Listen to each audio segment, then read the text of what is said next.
안녕하세요, 박작가방입니다. 오늘 리뷰할 작품은 살인자 이응 난감이며 스포일러가 있습니다. 먼저 전체적인 소감을 말씀드리면 이 작품 정말 좋습니다. 근래에 나온 한국 넷플릭스 시리즈 중에 가장 잘 만든 작품이라고 생각합니다. 원작 이야기부터 하면 꼬마비 작가의 웹툰이 워낙 탄탄하고 이 드라마의 각색은 원작의 큰 줄기에서 크게 벗어나지 않는 쪽을 택했죠. 대신 웹툰의 매력은 이야기와 대사가 함축적이고 캐릭터와 배경을 단순화시킨 데 있었다면 이 드라마는 연출자와 작가의 상상력으로 그 함축된 부분을 마치 압축 파일을 풀듯 풀어서 그 안의 이야기를 들여다보는 느낌이 들었어요. 결국 각색이라는 게 누가 푸느냐에 따라 크게 달라지는데 이 작품은 좋은 각색이라고 생각합니다. 예를 들면 이런 거죠. 이탕의 첫 번째 우발적 살인 장면을 보면 웹툰에선 아저씨에게 맞으면서 고등학교 때 학폭을 당하던 순간을 떠올리는데 드라마는 이렇게 각색합니다. 아저씨가 때리는 동작이 고등학교 때 일진 동작으로 이어지고 이어서 이탕이 맞고 쓰러지는 장면에 슬로우 모션을 걸어서 다른 두 상황을 교차 편집시키죠. 재밌는 건 이 컷입니다. 살인 후 집으로 돌아와 침대에 눕는 동작을 똑같이 매치시키면서 이제 세 가지 시간이 한 씬에 담겨 있죠.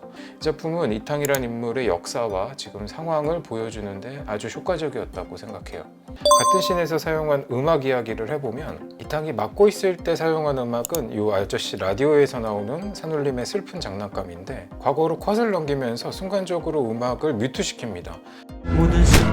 그리고 원래 듣고 있던 곡에서 음이 튄 것 같은 소리를 내죠. 그리고 이어지는 컷도 이탕이 망치로 내리치는 순간 또 한 번 음소거를 시킵니다. 그러니까 보통 작품이 음향을 써서 효과를 만든다면 이 작품은 반대로 음소거를 시키면서 효과를 만들고 있는 거죠. 이어서 여러 소리를 섞기 시작하는데 빗소리에다가 라디오 속 음악이 정유라의 환희로 바뀝니다. 아마도 이 환희는 이탕의 첫 살인을 의미할 것 같습니다. 저는 이 장면이 참 매력적이라고 생각하는데 사실 이탕이 때린 거는 딱 한 대거든요. 근데 아저씨가 맞고 난 다음 리액션을 굉장히 길게 가져가요. 또 마치 계속 맞고 있는 것처럼 철제문이나 바닥에 부딪히는 소리를 크게 가져가서 때리는 장면이 하나도 없음에도 계속 폭행을 당하고 있는 분위기를 만들죠. 또 이탕이 거리에서 도망치다가 넘어지는 동작으로 집으로 연결시키고 경찰서에서 CCTV 영상을 확인하던 난감 형사가 그 CCTV 속 화면으로 점프한다든지 지금 보시는 것처럼 서로 다른 공간을 무슨 소리예요? 라는 대사를 통해 연결시키기도 하죠. 그리고 또 한 번 한쪽은 소화기 분말가루, 다른 쪽은 가스 폭발의 연기로 이미지를 매칭시킵니다. 두 명 이야기를 짤막하게만 하면 둘 다 살인자지만 둘이 사용하는 색깔은 다릅니다. 이탕의 경우는 초록색을 사용하고 있고 송초우는 붉은 빛을 사용하고 있죠. 그리고 이 둘이 처음 만나는 씬을 보면 이런 식으로 붉은 조명이 베이스로 깔린 곳에 이탕이 움직이는 동선에 따라 초록빛이 따라가는 걸 볼 수 있죠. 세 번째는 최우식 배우입니다.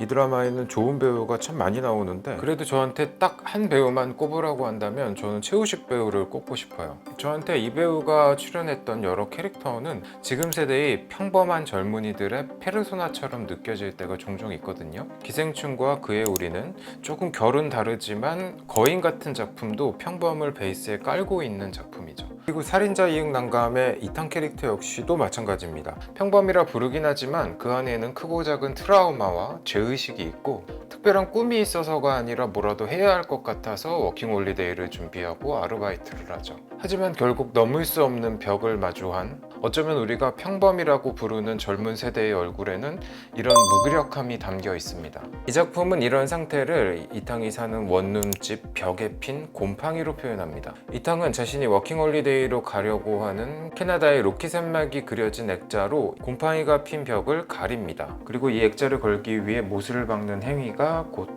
살인과 교차 편집되죠. 이 행위는 곰팡이를 눈에 안 보이도록 가리는 거지 제거하는 게 아닙니다.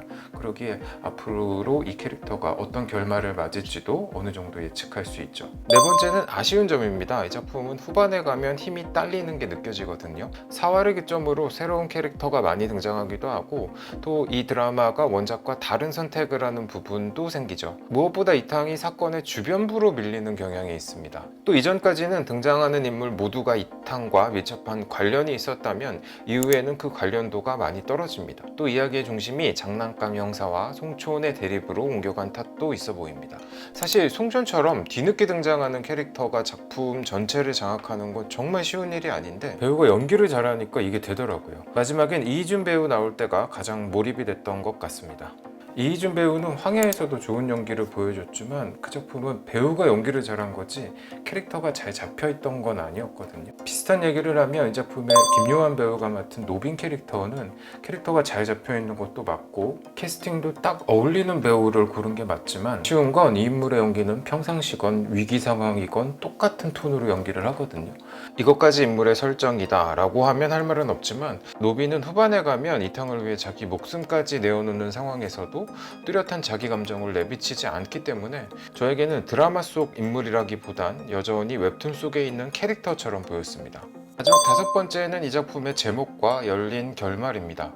그래서 이탕이 악인이라는 건지 아니면 필요 악이라는 건지 아니면 다크 히어로인지 시청자마다 다른 판단을 할 수 있고 또 이탕이 살인을 할 때마다 아무 증거를 남기지 않는 건 우연인지 아니면 노빈 말대로 신의 선택을 받은 건지 알 수가 없죠. 그건 이 작품의 제목 역시 마찬가지거든요. 살인자가 난감한 건지 살인 장난감인지 장난감 형사가 살인자라는 건지 이탕이나 난감 형사가 결국은 똑같다는 건지 또 제목의 살인자를 송촌까지 포함하는지 아닌지에 따라서도 이 작품은 다르게 읽히거든요. 작품 전체를 관통하는 제목이라고 생각합니다. 그리고 제가 느끼기에 웹툰이 만들어 놓은 세계는 결국 카오스였다고 생각해요. 입안에서 질겅질겅 씹히고 있는 껌처럼 또 어쩌다가 불리는 풍선처럼 정해진 것이 없는 세계를 보여줬다고 생각하고 근데 드라마의 결말은 조금 다르다 생각하는 게 인간의 의지가 조금 더 강조된 결말이라고 생각하거든요. 아마도 이탕에 다시 돌아와서 살인을 저지르는 것도 그렇고 난감 형사도 살인을 저지르긴 하지만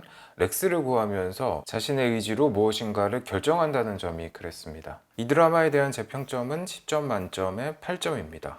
또 이번에는 요약 버전과 자세한 리뷰를 다룬 버전을 따로 만들었으니 관심이 있으신 분들은 또 같이 시청해 주시길 바랍니다. 감사합니다.